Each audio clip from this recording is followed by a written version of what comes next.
नमस्कार। हिंदू इस गर्मी में एसी कूलर पंखे में आराम फरमा रहा है। वोट जाने के दिन पिकनिक पार्टी मना रहा है, लेकिन दूसरी तरफ अब लैंड जिहाद, लव जिहाद जैसे चीज़ों से इतर वोट जिहाद की भी बात शुरू हो गई।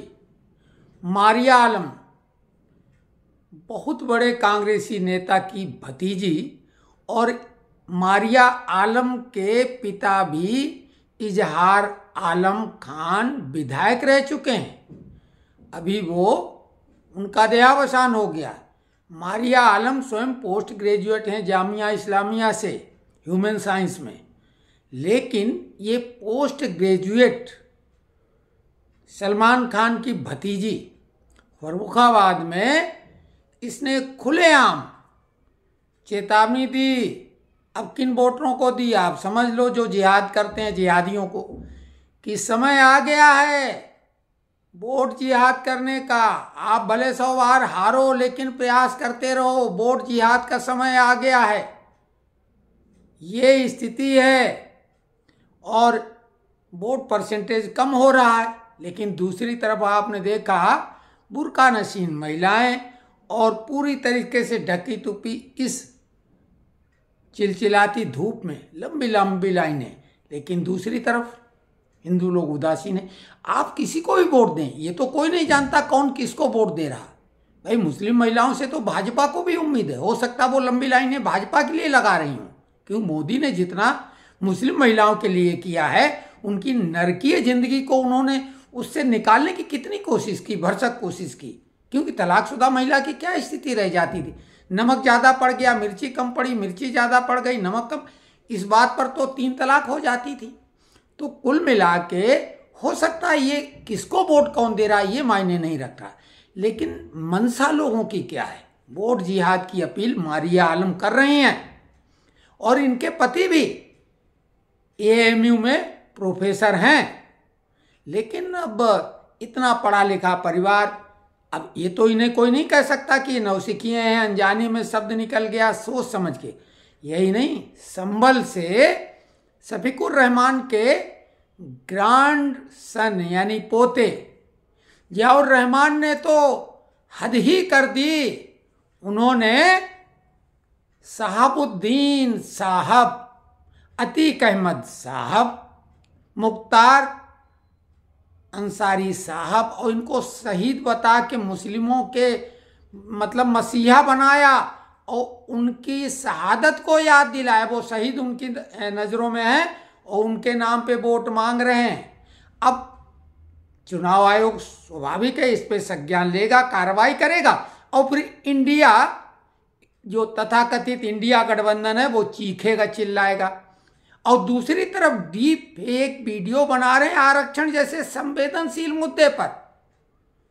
सभी को मालूम है कि सबसे ज्यादा संवेदनशील मुद्दा है, और वो आरक्षण के विरोध में अमित शाह का वीडियो बना के चला दिया। कितना उससे प्रभाव पड़ेगा, चुनाव पलट सकता है वो। और ये कितने पैरवकार हैं कि 81 में एएमयू को इन्हीं ने ही अल्पसंख्यक यूनिवर्सिटी का दर्जा दिलाया और वहां से सभी का आरक्षण खत्म करा दिया।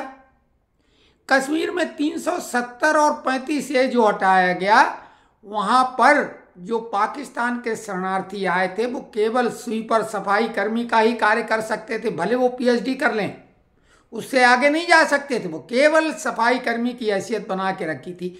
आरक्षण तो भूल जाओ, और उसकी पैरवी ओवैसी से लेके सारे ये जो मुस्लिम परस्त लोग हैं। लेकिन दूसरी तरफ उन्हें ओबीसी, एससी, एसटी के भी वोट चाहिए बरगला के। लेकिन भाई ये तो बता दो, वो 370 किसके ऊपर लागू था?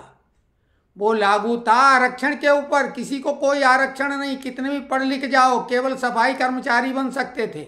अब उनको रिजर्वेशन मिल रहा, बढ़िया नौकरियां सरकारी मिलेंगी, बहुत कुछ होगा। खैर, लेकिन थोड़ा पसीना बहाओ, चिलचिलाती धूप में निकलो, वोट डालो, पानी ज़्यादा पी के जाओ, नींबू पानी ढेर सा पी के जाओ, चाय पी के तुरंत निकलो, आके चाय पी लो, बहुत तरीके, लेकिन वोट जरूर डालो। किसको देना है वो बात की बात है, लेकिन वोट तो डालो, ये आपका अधिकार है, बहुत बड़ा अधिकार। इसी अधिकार के चलते मंत्री संतरी चुनावी मौसम में आपके दरवाजे की चौखट पर आते हैं हाथ जोड़ते हुए, और आप ऐसे अधिकार को अगर उपयोग नहीं कर रहे हैं तो सियालकोट की घटना याद कर लो, जिसमें हिंदू बाहुल्य होने के बावजूद जब वहां पे जनमत संग्रह हुआ कि ये पाकिस्तान में रहेगा या भारत में, तो मुस्लिमों ने तो वोट डाले, हिंदू वोट डालने गया नहीं,